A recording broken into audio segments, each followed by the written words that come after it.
આપ સર્વોને હેતપૂર્વક જય શ્રી સ્વામિનારાયણ।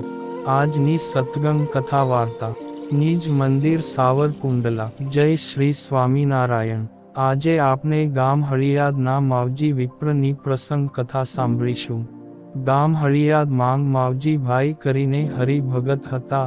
તેના ઘરનું માણસ બહુ કુસંગી હતું।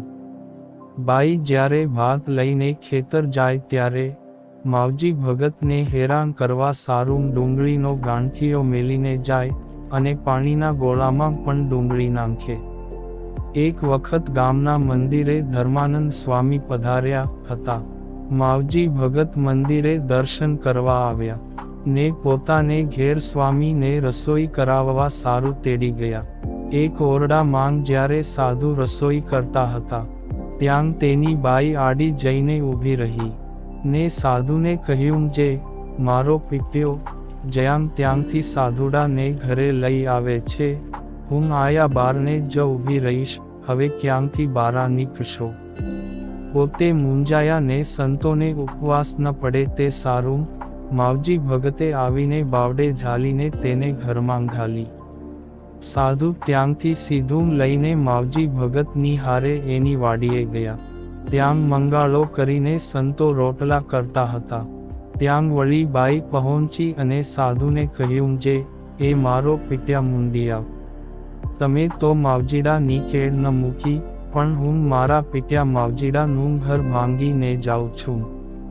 આમ ભગતના ઘર માંગ કંકાસ જોઈને પરોપકારી એવા ધર્માનંદ સ્વામી એ માવજી ભગતને કહ્યું, જે જા બાઈને પાછી વાળ, અમારા લીધે તમારા ઘર સંસાર માંગ કજીયો થાય એ બરાબર નહીં, અમે તો આ ચાલ્યા। પછી માવજી ભગત જઈને બાઈને પાછી વાળી આવ્યા। સંતો બીજી કોઈ વાડીએ જઈને જમ્યા। સમય જતાં જ્યારે માવજી ભગતને દેહ મેલવાનો સમય થયો ત્યારે તે બોલ્યા કે શ્રીજી મહારાજ મને તેડવા આવ્યા છે અને હું અક્ષરધામમાં જાઉં છું। ત્યારે તે બાઈ બોલી, જે હું તમને મહિનાનું પાણી આપું છું। માવજી ભગત કહે, તારું પાણી દે કોઈકને, મેં તો તારું પાણી ઘણું પીધું, હવે તો શ્રી હરિ સાથે અક્ષરધામમાં જ જવું છે। એમ કહી પોતે દેહ મૂકી શ્રીજી મહારાજ સાથે ધામમાં ગયા। આ માવજી ભગતનો દીકરો પાંચાભાઈ નામે હતા। તે સંતોના યોગે સત્સંગી થયા અને તેની માં તો પહેલેથી જ કુસંગી હતી, એટલે પાણીયારે કાયમ અણગળ પાણી ભરતી। પાંચો ભગત નાનપણથી સત્સંગ માંગ ખરેખરા નિયમ સચોટ પાળતા। તે ગોળા ફોડી નાંખતો અને રાંધ્યાના વાસણ પણ ફોડી નાંખતો। એમ ઘણા દિવસ ઘરમાં રંજાડ કરી। એની માંગ પણ પોતાના જણ્યા પેટથી કંટાળી, પરંતુ પાંચો ભગત સત્સંગના વર્તમાન છડેચોક રાખતા। તેથી એક દિવસે એની માંગ કાયર થઈને છોકરાને કહ્યું, જે તું કહે તેમ કરું। ત્યારે છોકરો કહે, સત્સંગી થા તો જ હવે તારા હાથનું ખાઉં।